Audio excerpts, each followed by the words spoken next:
Almost 19 years ago, my mom walked up to Mr. Keller on ticket turning night. Before she could speak, Mr. Keller told her that she was to be named second lieutenant and he wanted her to go pick up her bars. It was then, with tears in her eyes, that my mom was forced to tell me the truth. She was pregnant with me. He easily could have kicked her out then and there, but he didn't. He told her that she would still get her bars and graduate at that annual standing next to him. With that said, I cannot possibly start this speech without thanking Mr. Keller first. He tried his hardest to get my mom and aunt on the red team together so my grandpa could see them ride. At the time, my grandpa was losing his fight with cancer and inevitably passed away less than 24 hours before my mom was told she made it to the team. His never-ending support and compassion for my family is one of the main reasons I joined Western Airs. Mom, thank you for making Western Airs your home and supporting me unconditionally when I followed in your footsteps, even though I do outrank you. You always made an effort to come to every practice, even though there were plenty boring ones that you could have skipped. Thank you for always being the loudest parent in the crowd and making sure every red team show, at least 3 of the girls would tell me the only person they heard was you. As embarrassing as it was, I will always miss it. Sheena, you were the one that came the furthest. You were the one that came home holding the Western Airs flyer that got you and my mom instantly hooked on horses, so you were just as responsible for my Western Airs family. Thank you for coming to every possible show you could, even if it meant driving for hours from Nebraska or Texas just to see a couple 7-minute drills. Your support means the world to me. Granny, thank you for coming to almost every practice. I always felt bad seeing you wrapped in blankets, mittens, and at least 3 coats just to watch me get hurt in steps every 3 practices.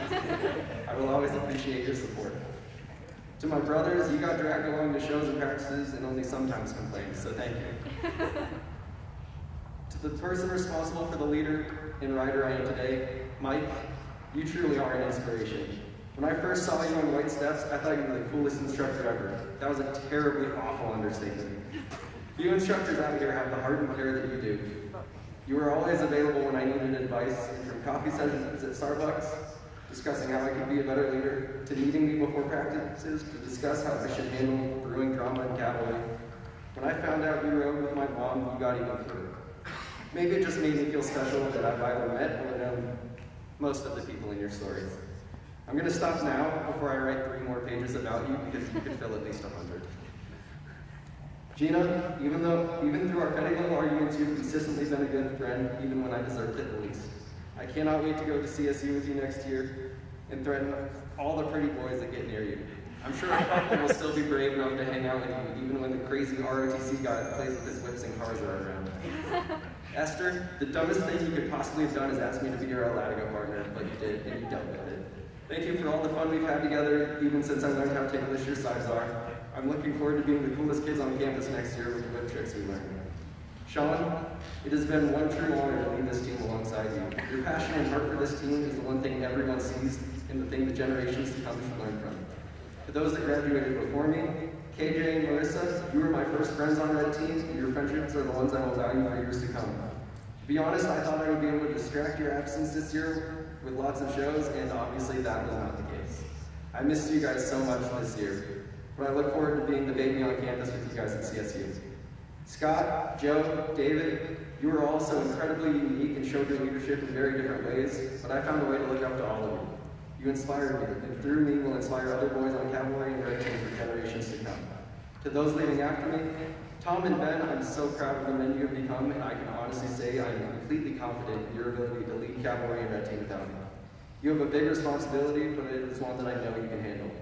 Liv, becoming your friend in Randy was one of the highlights of the year, and I will always love you like a little sister. Now, my 2 greatest friends. Logan, from T6 to now, we've had some wild times and a lot of ups and downs. There have been plenty of times that we probably tried to kill each other, and we would have if we could. But maybe that's part of why we're so close. You've always been by my side and had my back when I needed it. My best friend for 10 years, my co-pilot, co-captain, and now co-major. I know that if only one friendship survives the next 50 years, it will be yours. I can't wait to see where you go in life, and I swear to the day I die, no matter where I am, I'm always cheering you on. Finally, Chief. I remember the day I asked Tara if there was any horse I could have that was not Hoover. We tried a new horse every week until she said, try this one, he's a gun trained, tell me what you think. That day, almost 5 years ago, was the first step in our journey together. You were with me for every following officership, and you deserved them way more than I did. You put up with my strongest frustrations, granted, most of the time you caused them. and still continue to carry me strongly with all the love you have to give. I hope someday soon that you will get the chance to retire and we can be reunited, because I will miss you every day. Your separation anxiety and general stupidity are some of the most adorable things I have ever seen, and I know you will suffer without me. You have a stronger heart than any horse I have ever met, and I will never forget you. Now to end my speech in a typical Skylar fashion, God bless you all, God bless America.